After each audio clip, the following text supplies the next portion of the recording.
తెలంగాణలో graduate MLC ఉప ఎన్నికకు పోలింగ్ ప్రారంభమైంది. ఉమ్మడి నల్గొండ, ఖమ్మం, వరంగల్ జిల్లాల్లో ఈ బైపోల్ను ప్రశాంతంగా నిర్వహించేందుకు అధికారులు ఏర్పాట్లు చేశారు. ఉదయం 8 గంటల నుంచి సాయంత్రం 4 గంటల వరకు పోలింగ్ సాగుతుంది.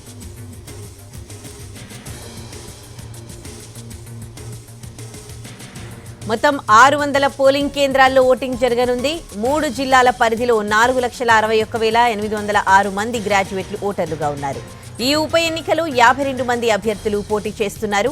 పోలింగ్ ముగిసిన తర్వాత అన్ని బ్యాలెట్ బాక్సులు నల్గొండలోని దుప్పలపల్లి వేర్ హౌసింగ్ గోడౌన్స్ లో చేరుకోనున్నాయి. జూన్ 5న ఓట్లను లెక్కిస్తారు.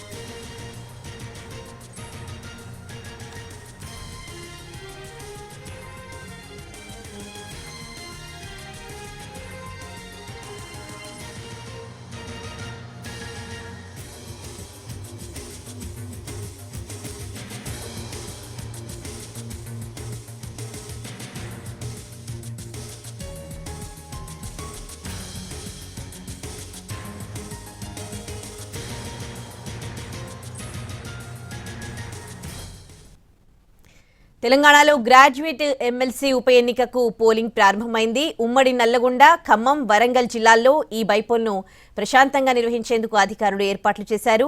ఉదయం 8 గంటల నుంచి సాయంత్రం 4 గంటల వరకు పోలింగ్ సాగుతుంది. ఇక మొత్తం 600 పోలింగ్ కేంద్రాల్లో ఓటింగ్ జరుగుతోంది. 3 జిల్లాల పరిధిలో 4,61,806 మంది గ్రాడ్యుయేట్లు ఓటర్లుగా ఉన్నారు. ఈ ఉప ఎన్నికలో 52 మంది అభ్యర్థులు పోటీ చేస్తున్నారు. పోలింగ్ ముగిసిన తర్వాత అన్ని బ్యాలెట్ బాక్సులు నల్గొండలోని దుప్పలపల్లి వేర్ హౌసింగ్ గోడౌన్స్ కు చేరుకోనున్నాయి. జూన్ 5న ఓట్లను లెక్కిస్తారు. ఇక పోలింగ్ కి సంబంధించి పూర్తి ఏర్పాట్లు అక్కడ ఏ విధంగా ఉన్నాయి వివరించడానికి మనతో పాటు ఖమ్మం జిల్లా నుంచి మా ప్రతినిధి భూపాల్ సిద్ధంగా ఉన్నారు లైవ్ లో. అలాగే నల్గొండ నుంచి విజయ్ భాస్కర్ ఉన్నారు. అలాగే వరంగల్ నుంచి అరుణ్ ఉన్నారు. ఫస్ట్ ఖమ్మం నుంచి విజయ్ భాస్కర్ ని మాట్లాడదాం. విజయ్ భాస్కర్, పోలింగ్ ఏ విధంగా జరుగుతోంది అక్కడ నల్గొండలో?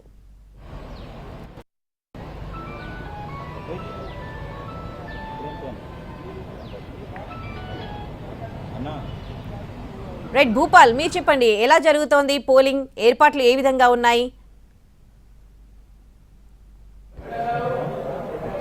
ఉదయశ్రీ, ఖమ్మం జిల్లాకు సంబంధించి ఉమ్మడి ఖమ్మం జిల్లా, ఖమ్మం, భద్రాద్రి కొత్తగూడెం జిల్లా ఈ 2 జిల్లాలకు సంబంధించి పోలింగ్ ప్రక్రియ కొద్దిసేపటి క్రితమే ప్రారంభమైంది. మనం చూడవచ్చు, మొత్తం కూడా ఓటర్లకి ఎటువంటి ఇబ్బంది కలగకుండా బయట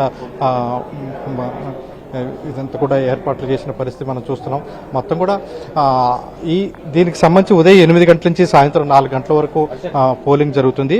అయితే ఖమ్మం, భద్రాద్రి జిల్లాలో 1,23,985 మంది తమ ఓటు హక్కును వినియోగించుకోవాల్సి ఉంది. అంటే గ్రాడ్యుయేట్లు తమ ఓటు హక్కును నమోదు చేసుకున్నారు. వీళ్ళకి సంబంధించి ఏర్పాటు చేశారు. ఖమ్మం జిల్లా విషయానికి వచ్చేసరికి 118 కేంద్రాలు, పోలింగ్ కేంద్రాలు ఏర్పాటు చేశారు. ఇక్కడ 83,879 మంది ఓటర్లు ఉన్నారు. అదేవిధంగా దీనికి సంబంధించి అవసరమైన సిబ్బందిని కూడా 710 మందిని ఏర్పాటు చేశారు. భద్రాద్రి జిల్లా విషయానికి వచ్చేసరికి 55 పోలింగ్ కేంద్రాలను ఏర్పాటు చేయగా దాంట్లో 40,106 మంది ఓటర్లు తమ ఓటు హక్కును వినియోగించుకోవాల్సి ఉంది. ఇక్కడ 282